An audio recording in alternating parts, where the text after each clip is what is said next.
Stop af Golfstrømmen.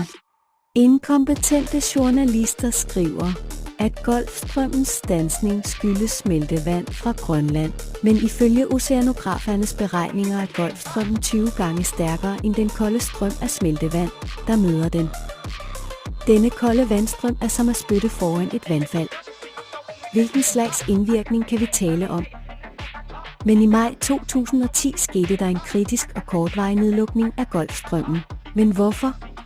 Geologen James Camis har udledt en kæde af relationer, hvor Golfstrømmens nedlukning er forbundet med ændringer i planetens indre. I 2009 forårsagede stigningen af magma en række jordskælv i den islandske region og det efterfølgende berømte udbrud af vulkanen Eyjafjallajökull i marts 2010. Og i maj 2010 kom en enorm masse af varmt vand over den tektoniske zone under sprækken op til overfladen.